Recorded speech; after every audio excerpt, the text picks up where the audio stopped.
Hello everyone, Randy here. I think this is going to be another one of those episodes where I just stand in front of this for the entire video because this feels good. It is cold out here again. Oh my goodness. It is cold. Yeah, we had a really nasty storm come through this weekend here, so I think we kind of got the painting done like just in time there because this past weekend wasn't too bad. Or when I did the painting there last Friday and Saturday wasn't too bad, but then yeah, over Sunday, wow. Turned nasty. So yeah, anyway, if you watched last episode, we finished painting the rest of the major parts here. We got the fenders yet. We didn't get the fenders on yet because I got to do the wiring on those. So that's what we're going to be working on here this episode. But yeah, if you watched last video, we finished painting the major parts and then we assembled them too. Yeah, I wasn't necessarily planning on doing that, but had my dad there to help me. So it's like, heck, let's put some parts on this thing, see what it looks like. So there it is. Might have got a little bit of a, too much hurry putting this on. I know we scratched up part of it back there. We can fix that. Little wax will hide that real nicely. But yeah, overall, I think it turned out really nicely here. Still a bunch of fiddly bits here to do yet. Of course, the big thing here is to put the fenders on. What else do we got to do here yet? I've got a new pre-cleaner coming. So a new pre-cleaner bowl. That just doesn't look good on there anymore. So we got a new pre-cleaner bowl coming. What else? Like I said, the fender's got to go on yet. A new oil pressure gauge. It's sitting up on the seat there. Got one of those to put on. Obviously, you probably noticed that one wheel there is still hanging funny yet. I've got new parts ordered, or actually, one part is new and one part is used. I believe the parts I have ordered, I believe this is new and this is used. Again, on our current one there, cannot get it apart, and I haven't bothered trying again. Oh, I think I trashed it. I think that's what I did. I believe I solved the problem by throwing it away. That takes care of that problem. So yeah, I got to fix that steering link yet. What else do we got? I think that's most of the major work here. We're getting close to wrapping this project up here at this point. A good bath will definitely be good for it when we get to that point. I ended up with one run here on this side. That looks a little bit funny, unfortunately. Oh, and I got a run here too. I didn't even notice that one. Unless that run is not for me, I'm not sure. I mentioned this before. These parts have already been painted for sure once already. And whoever did that painting left some runs in it. And I wasn't expecting that. I didn't even notice it until I painted this part and wait a minute, what is that? And that's not for me. This is for me. I did this. That is my my handiwork there. That is not. And then there's some more on the other side too. I think on the fenders I caught most of the runs, so hopefully they're sanded out. Yeah, unfortunately I didn't realize there were runs already in it, so yeah. But I'm going to see if I can fix that. I don't know if I can fix this or not, because this is right underneath the handle. That might be... we'll see once. As I say, the difference between an amateur and a professional, the professional knows what to do about that. The amateur, i.e. myself, Photoshop? Anyway, everyone, let me start working on these fenders here. We're going to get the wiring in it. So here's the lights that go on these fenders here, by the way. These are the lights. I managed to actually get these out quite surprisingly. They were rusted in there quite bad. Had to take the impact to them. And because of the angle of the fender, it actually makes it rather hard to get the impact. But thanks to a wobble socket, I was able to get an impact in there and just beat the living crap out of these things till they came apart. If you can't tell, that's pretty rusty. So I probably should wire brush these a little bit here first. And then we'll start putting them back on. This should be a set here, and this should be a set. So there's, is that a wide one and then a high beam one? Ooh. I think that's, I don't know if that's the high beam. This, I don't know which one's which here, but there's one of those, and there's one of those. So yeah, this kind of looks like the wide one to me, a little more deflected on the glass there, and this one's a little more, shine out further. And then of course this piece as well. Now I'm sure this light was not working. I'll have to figure out too if it's just one. I guess there's just one wire that goes to it. This definitely wasn't working. Or actually, let me rephrase that. The wire for it was not connected, so it definitely wasn't working. But I don't know if it's because it doesn't work or the wire wasn't connected. The wiring shape back here, again, when it came down to it, I just cut it off. I'm trying to get this. Actually, you know what? I should probably, well, I'm going to fix that too, aren't I? Okay. Well, anyway, yeah, the wiring shape back here is a little bit questionable. Definitely got some broken insulation. I probably should trace this back a little bit just to see if there's anything else wrong with these wires. looks like they're okay here. So yeah, probably won't hurt maybe to run all new wires. We'll have to see once how this goes here. But anyway, let me get the fenders up here and we'll start reattaching some lights to them.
Okay, everyone, there we go. Got the fenders up on here. They are not mounted yet. The bolts I have, unfortunately, are not long enough.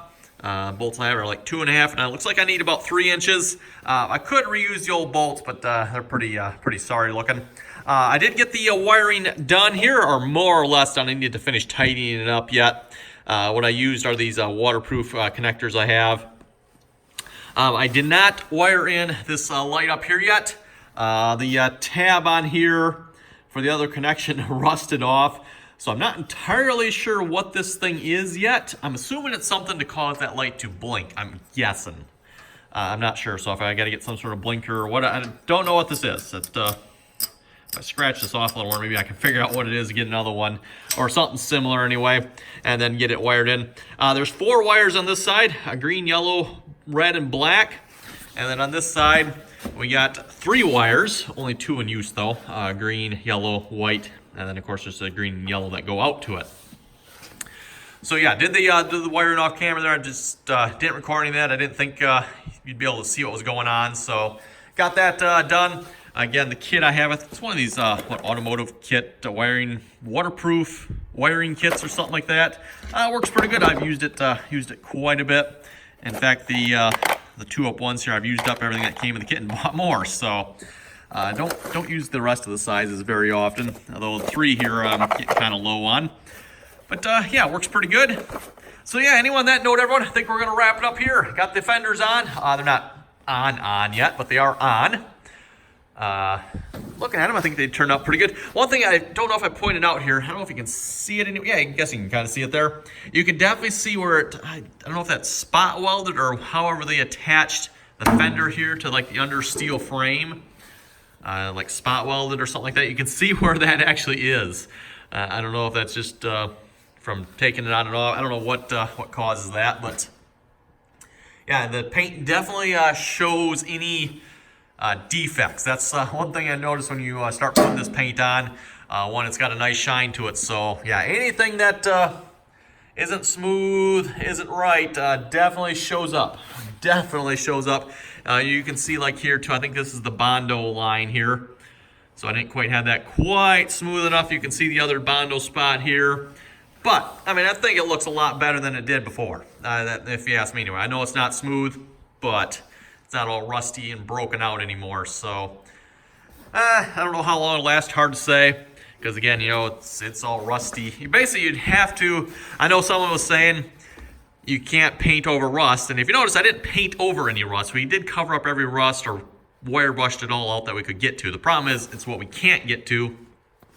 That is back behind there, back behind here, which again, you basically just have to tear this whole fender apart to do it right. And or, as I mentioned in the first part of the video, when I first started on these fenders, just replace them. That'd probably be the best bet, but that'd be a bit expensive. I believe the fender is like $400 or $500 for one fender. So yeah, anyway, everyone, let's wrap it up here. Comments or questions, be sure to leave them below. And as always, thanks for watching, and until next time, don't forget to like, share, and subscribe.